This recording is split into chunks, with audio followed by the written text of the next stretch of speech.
I've said this quote before because I love it so very much, and because it's really kind of the emblem of all mathematics and also this course in particular, right? So Carl Gauss, right? We talked about him before. I just like this picture, partly because I made it, and partly because it embodies, you know, what are you looking at? Can you describe what you're looking at? You're looking at the spectrum of light, right?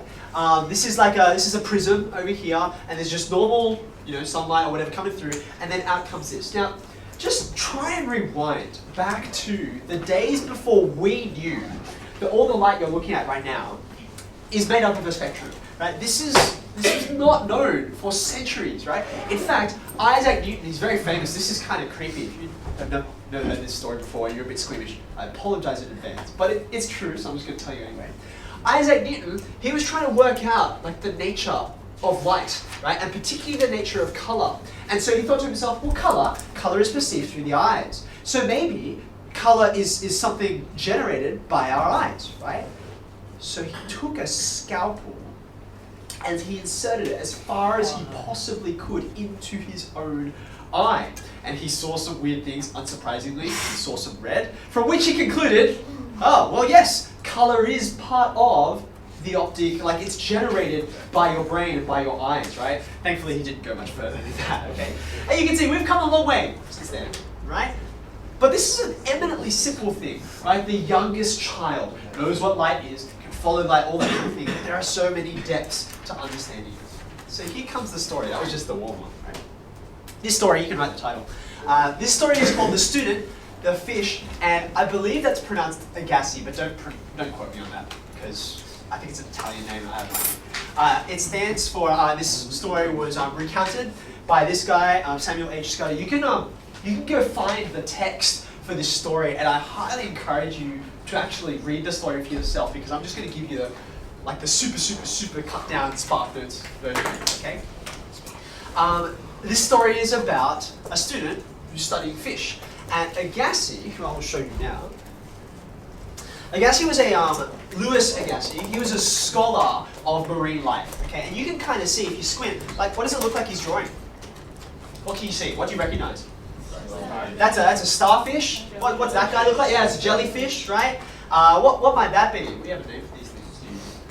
Yeah, it's like an anemone or something like that, right? So what you've got is these various diagrams that he was drawing, okay? Now, I guess he was this important professor, okay? And any student who wanted to know anything about marine life came to him. And so this author, he comes to him and he's like, oh, so excited because he's about to meet this, famous professor who knows so much stuff. He's like very influential in the field and is so excited to be able to sit underneath him and bask in his wisdom, okay? And I guess he says, oh, you're the new student, okay? That means you need one of these. He gets a fish, and sets it down in front of the student, right? And says, I would like you to study this fish, and I'll come back soon, and I'll come and talk to you, right? At first, the student is a bit frustrated, because like, I am a student of fish. I've worked my way all the way up to being under this great professor, right? And he's not saying anything to me. He's just giving me a fish. I know fish, right? But he just says, fine, okay, he's going to come back, so he starts to study the fish, okay? He starts to notice things about it. For instance, you're looking at a fish. What kinds of things do you notice about this fish? Just shout some out. Really obvious things. It's scaly. It's scaly. Look at all these, right? It's not smooth. You could touch it and be like, ooh, this is kind of weird. There's no hair or anything like that. What else do you notice? There's a fin, right? Actually, there's many fins. You can count them up. You can look at their position, right? The fins aren't all the same as each other. They're different kinds of shapes, all right? What else do you notice? There's a line. Yeah, what's that about, right? Look, you can see the scales here, but okay, now we can go on and on and on, right? So the student is sitting there, and hours pass, and Agassiz is nowhere to be seen. And he's like, what is going on, okay? And then Agassiz comes back and he says, so, what did you notice about the fish? And just like you, he rattles off a few things, and Agassiz kind of nods, and he's like, okay, cool. Keep going, I'll be back. And he's like, what? And before he can say anything, Agassiz already gone. He's like, I've been sitting here for hours looking at this one fish. Like, I want to learn about other things. I want you to tell me something. I want some profound insights. And I'm just stuck with this thing, right? Hours pass. and it gets to the end of his first day there. And Agassiz comes back, and he's like, what have you noticed about the fish? He's so sick of this fish, right?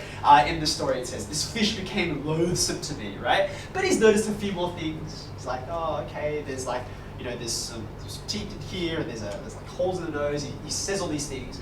And Agassiz is very upset. He's very upset at the end of the first day. He says this to the student. He says, after all these hours looking at the fish, to the student, you've not looked very carefully. Why, you haven't seen one of the most conspicuous features of the animal, which is as plainly before your eyes as the fish itself. Look again.